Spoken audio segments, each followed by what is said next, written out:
I don't think he's particularly bothered about the goalkeeper. If you listen to what he said after the game yesterday, if United would sign a new goalkeeper in this window, he said, it is hard to say what is going to happen, but I don't see that happening in an easy way. So Amorim talking about a goalkeeper saying, I don't think it's going to happen. It's not easy.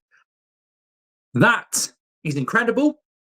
And I've got to say, big shout out to all of you who've been saying it all summer. We've been talking about it since the March international break. We definitely do want a goalkeeper. You've got people like, Gary Neville again after the game yesterday saying a goalkeeper is so important. So even the mainstream are, jumping on this and saying it's an essential part of the game. But we weren't unlucky yesterday, by the way. Let's make it very, very clear. Binder made some good distribution with his feet.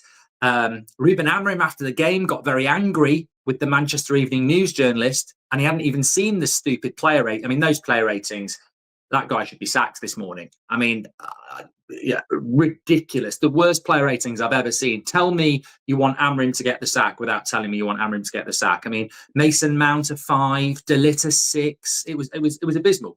But it was Amorim having to go at that journalist because he was basically saying, why didn't you put Tommy Heaton in goal? And Amorim basically lost it because ultimately you're saying, I got it wrong. I shouldn't be picking Binder. And the reality is, Fabrizio has said this morning that Onana feels that he wasn't dropped. He just wasn't fit. So he thinks he'll be back. In which case you go to your second goalkeeper, don't you? And look, is Tom Heaton better than Binder? I think there's a bit of a myth around that, to be honest, because Tom Heaton has never been a goalkeeper for Man United. He's never been a top goalkeeper. He's a top bloke. He's a really popular guy in the dressing room. But the Heaton stuff, you put him in goal, he costs you 3 goals, and everyone goes, why did we do that? I think Heaton's just a convenient sort of, well, we should be better off with Tom Heaton, when actually I don't think there's any evidence that we would. But the game yesterday was because of a goalkeeping error. That's not bad luck. That's bad planning. Piss poor preparation leads to piss poor performance. And that's what we did. We put Binder in goal and Raya was man of the match. So it just shows you we were better than Arsenal, but they defended better than us and they kept a clean sheet. We didn't. We made a stupid error and a stupid goal that we knew would be a weakness at. And that's where the problem is. So we do need to bring the goalkeeper in, but basically Amorim's saying probably not. And I think that's sort of in a transfer sense. I mean, I don't know when the transfer window closes, actually. I agree with you, Addy. He says Mount was one of our best players. Yours says we need a goalkeeper now. I think the transfer window closes, is it 2 weeks today? 2 weeks today, 12, 13 days left of August, and I think it closes on September the 1st. So I think it closes 2 weeks today on a Monday. I think that's when it closes, September the 1st. But I mean, that's less than, it's basically 2 weeks. It's 2 weeks to get players in. And I think Amorim's correct. I don't think you get 2 players in 2 weeks. I think that who knows what Manchester United are going to do, but God, we need to do something. And I sort of like, I think I'm very positive about what we did yesterday. And I think we need to hold on to that. But I also think we need to, we can't just sit here and go, oh, we don't need to do a lot, because we're still Manchester United and we still lost to Arsenal. And I think that everything I said yesterday still stands, and all the positive stuff still stands. And can I just say, if you want a positive soundbite, Mbeumo and Cunha, the upgrade on Rashford, Garnacho, Anthony and Sancho is levels.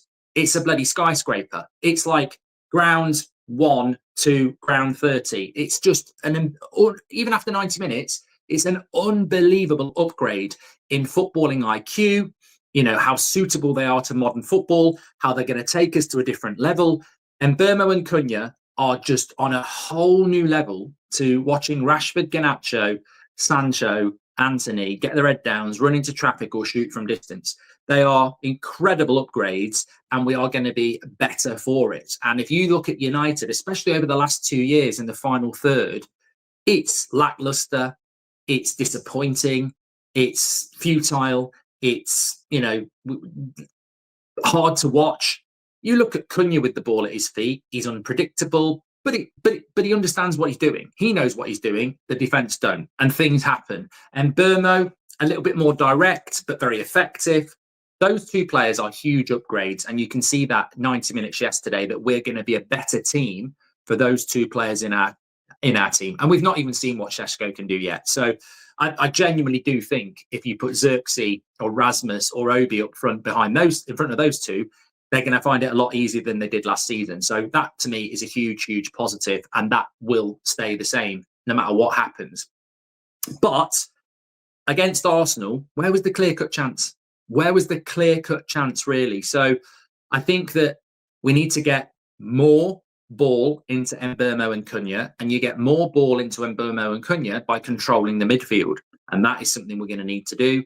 And then in the tight games like that, you need a goalkeeper that you can rely on. So if I'm Manchester United and I'm Sir Jim Ratcliffe and I'm Joel Glazer and I'm in charge of the football club, I'm looking at it this morning and I'm saying, hello, we need to look at this and go,